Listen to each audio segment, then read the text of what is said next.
Can you all hear me?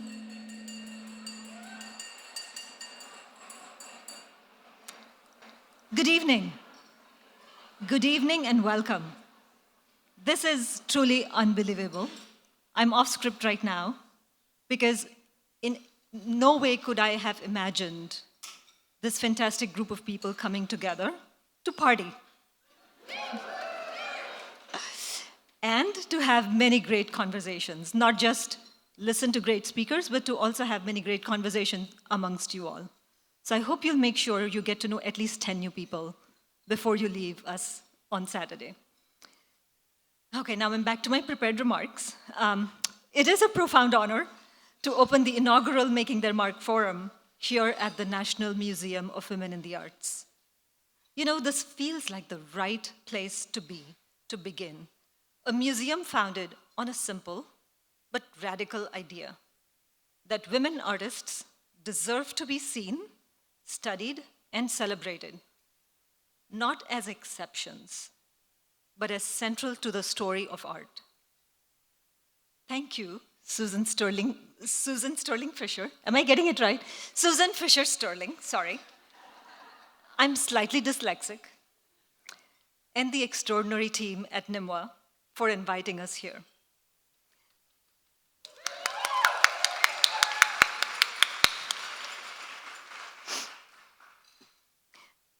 Now, I'm sorry to say this, but I want to start at the beginning.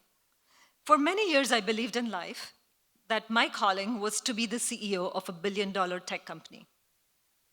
But in 2008, motherhood and the so-called nurturing gene had other plans. I stepped away from my career to support our son. And for a while, I felt rudderless, purposeless, even a little resentful to be a woman. But then something unexpected happened. Looking at art and learning about art filled that void. Art gave me way back into curiosity, to meaning, and to joy. When I began collecting, I truly did not set out to build a collection of women artists. I just followed my eye, I followed my curiosity, and I fell in love over and over again.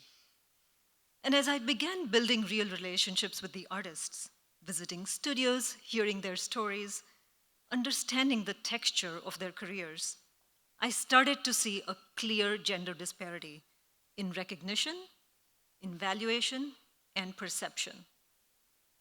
That realization changed everything. What began as a passion for collecting became a responsibility.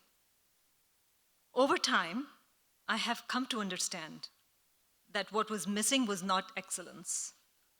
Excellence and exceptionalism are not just the purview of men. So the issue is not talent.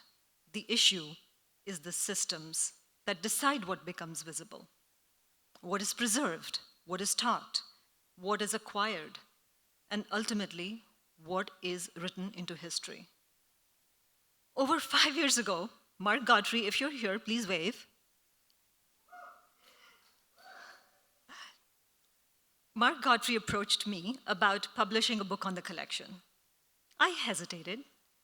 A book about a private collection can easily be perceived as a vanity project. But Mark persuaded me that what was needed was scholarship, something that did not yet exist. 2 years later, the book grew into more than 400 pages with original research by 14 authors and contributions from artists, writing about artists who influenced them. What felt urgent at the... Did I do something? What felt urgent was showing that women artists do not work in isolation. They never have. They are a part of a rich and complex web of influence and exchange, even if our systems of recognition have ignored it. When we were searching for a title, we went through more than 100 possibilities. I had Bold and Brilliant, which was shot down. But finally, the wise Katie Siegel, Katie, wave. Katie Siegel. I'm going to embarrass everybody. Katie Siegel proposed, "What about making their mark?" The title immediately felt right. It had agency. It suggested artists as active mark makers, women shaping culture through deliberate choices. And what began as the title of the book soon grew into something larger. It became the name of the exhibitions, the forum, and recently the foundation itself. Thank you, Katie. When the book was finished, another question emerged. How do you bring these ideas to life? But the answer was simple. You bring art to the people. And so a traveling exhibition was born, curated by the extraordinary Cecilia Alemani, my work wife.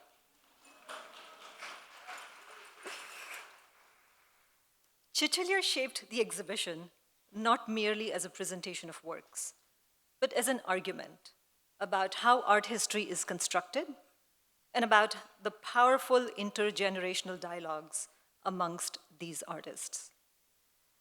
Watching the exhibition travel has been one of the most moving parts of the experience for me. It debuted in New York in November 2023, traveled to Berkeley, and then to the Kemper Museum in St. Louis, and now it finds a powerful home here at the National Museum of Women in the Arts. I'm also delighted that it will continue to the Indianapolis Museum of Art at Newfields.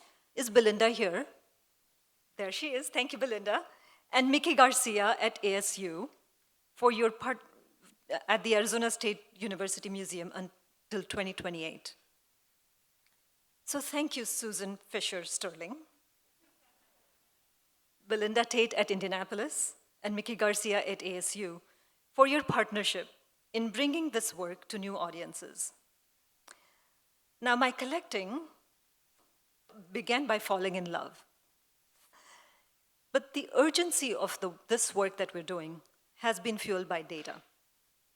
Research like the Burns-Halperin report in 2018 and an article in 2019 in The Economist that my husband Gaurav forwarded to me. It was titled, "Why Women's Art Sells at a Discount," highlighting the work of economists like Dr. Renee Adams and others at Oxford and Stanford.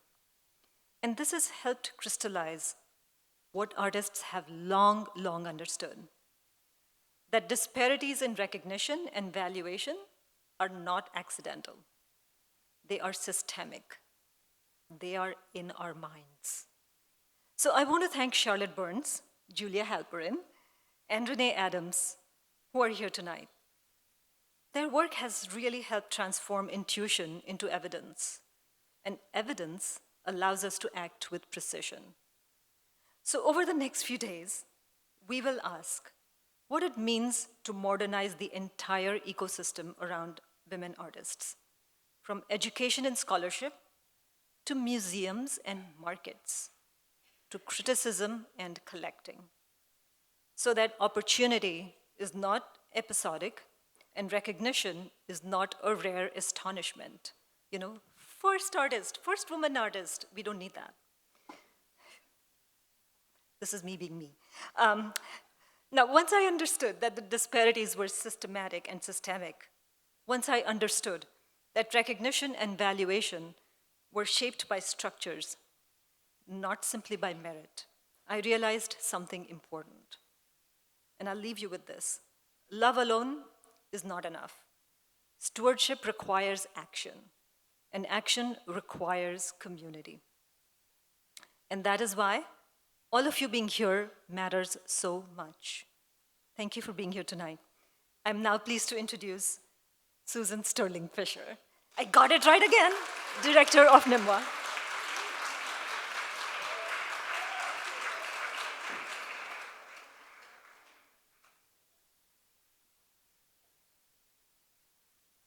Okay, so y'all know who I am.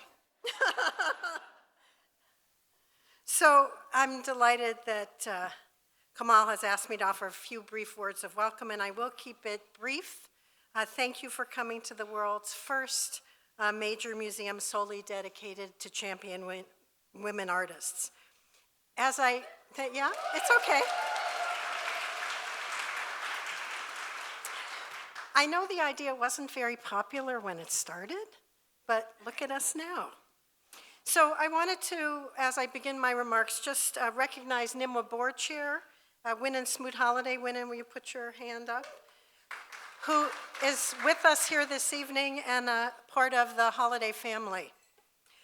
For Winan and me, as well as for other board and staff members who are here this evening, it's hard for us to believe that in just over a year, in April 2027, the museum will celebrate its 40th anniversary. I have the gray hair to prove it, but that's how that goes.